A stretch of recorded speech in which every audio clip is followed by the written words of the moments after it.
Артем, фотограф из Харькова, приехал в зону за кадрами для своей выставки. Ему хотелось запечатлеть руины Копачей, села, которые почти сравнялись с землей после катастрофы. В рюкзаке у него были камера, запасные объективы, смартфон с приложением для радиации и старый дозиметр, купленный на барахолке. Его напарница Вика, студентка-журналистка, тащила диктофон и мечтала записать звуки зоны для подкаста. Проводник, угрюмый дядя Саша, предупредил: «В Копачах не копайтесь, там подвалы опасны, и не позже 6 назад». Артем кивнул, но в голове уже видел кадры заросших фундаментов под закатным светом. Копачи встретили их сыростью и тишиной. От села остались лишь холмы, поросшие мхом, да редкие куски стен. Воздух пах землей и ржавчиной, где-то вдали каркали вороны. Дозиметр потрескивал, но фон был в норме.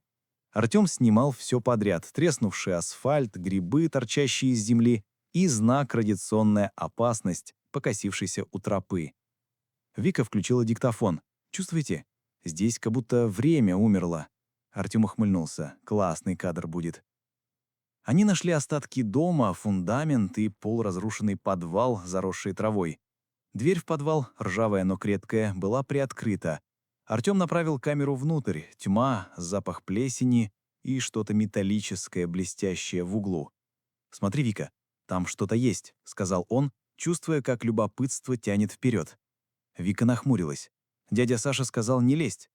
Но Артем уже шагнул к двери, скрипнувшей, как в старом ужастике. Вдруг из подвала донесся стук. Тяжелый, ритмичный, будто кто-то бил молотком по трубе. Артем замер, сердце заколотилось. «Вика, слышишь?» — шепнул он. Она кивнула, сжимая диктофон. «Это не ветер». Дозиметр затрещал громче, стрелка дернулась.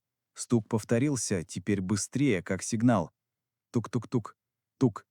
Вика включила запись, но диктофон зашипел и вырубился. «Батарея», — пробормотала она, — «хотя я заряжала». Артем осветил подвал фонариком на смартфоне. Луч выхватил бетонные стены, покрытые мхом, и старый ящик, будто армейский. Стук шел оттуда. «Может, трубы?» — предположил он, но голос дрожал. Вика схватила его за рукав. «Артем, не лезь, это зона». Но Артем уже шагнул к двери, скрипнувшей, как в старом ужастике. Вдруг из подвала донесся стук. Тяжелый и ритмичный, будто кто-то бил молотком по трубе. Артем замер. Сердце заколотилось.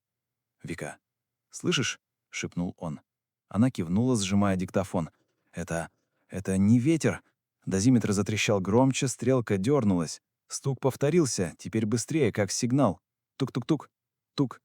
Вика включила запись, но диктофон зашипел и вырубился.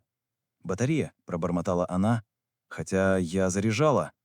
Артем осветил подвал фонариком на смартфоне. Луч выхватил бетонные стены, покрытые мхом, и старый ящик, будто армейский. Стук шел оттуда.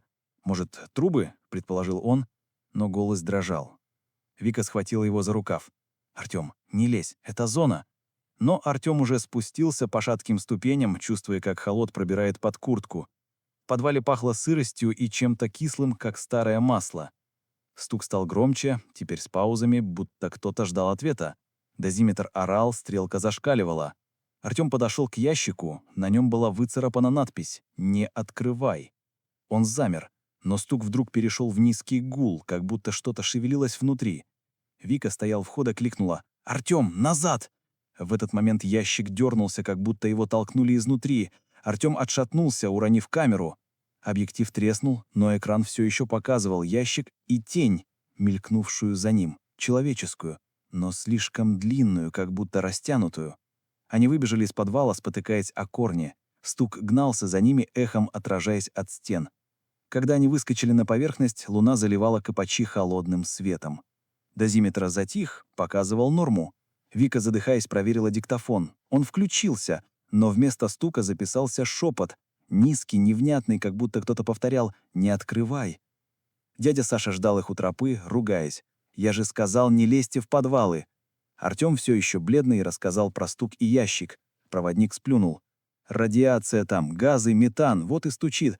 А тени — ваши нервы». Он объяснил, что старые подвалы могут накапливать газ, который давит на металл, вызывая звуки. Артем кивнул, но не мог забыть, как ящик шевельнулся. Позже, просматривая кадры, он заметил на одном снимке тень. Ни его, ни Вики. Она стояла у ящика, держа что-то похожее на молоток. На следующий день Вика нашла в интернете старый отчет. В Копачах в 86-м засыпали подвалы с техникой ликвидаторов. Один из них, говорят, остался заперт под землей. Артём больше не открывал те фото, но ночью ему снился стук, тук-тук-тук, и шепот, зовущий его обратно в подвал.